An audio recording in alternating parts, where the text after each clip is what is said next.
The last book of the day is The Witch's Supermarket.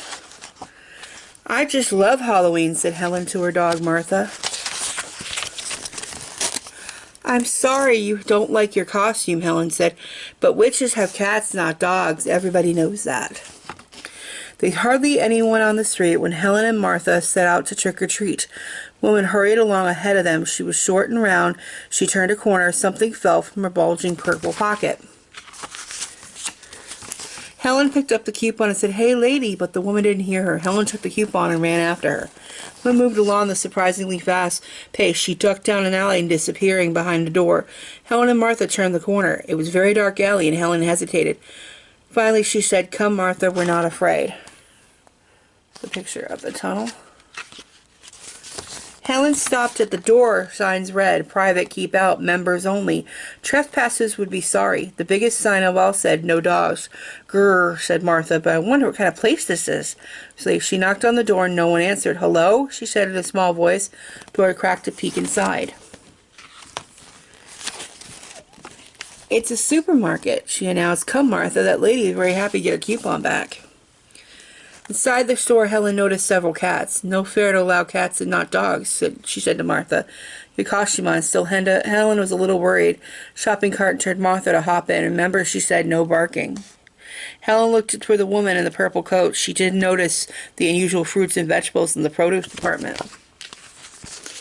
Up and down the aisles she went. There was a terrible stink in the dairy department. "Rotten eggs," said a sign. Martha was very disappointed in the pet food section. "I'm glad Mama doesn't shop here," said Helen. They came to the meat department.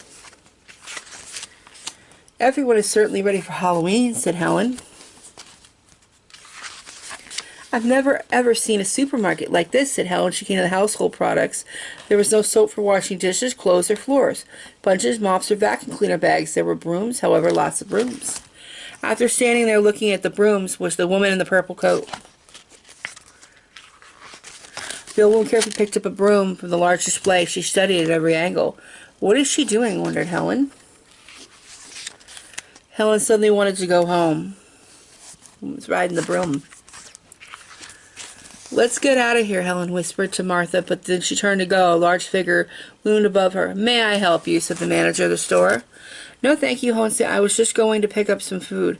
"Food," shrieked the manager. The voice in the could be heard aisles. "Did you say dog food?" From up there and down the aisles, Helen could hear her voices. "Dog food," they said. "Did she say dog food? Witches don't have dogs." They said again and chant, "She's not a witch. She's not a witch. Don't let her out the door. The witch's supermarket won't be secret anymore." Cart came a most uncat-like growl. "A dog," gasped the manager. "Catch," thought Martha. Over and under and around the witches they ran. The brooms were wild. "Stop the broom," shouted the manager, but it was too late. Halloween, the brooms were ready to fly. Helen grabbed on a broom heading for the door.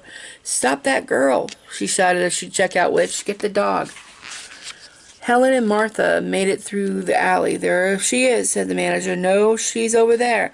"Witch, where's the dog?" yelled another. There was cats everywhere, and the witch costumes were just too popular that year. Later that night, Helen's mother said, "I've got to run over to the supermarket to pick up some dog food. Want to come?" "Grrr," said Martha. And then you get all these little stickers that you can put on things. So this is pretty cool. Check this out, $3.99 at Christmas Tree Shop.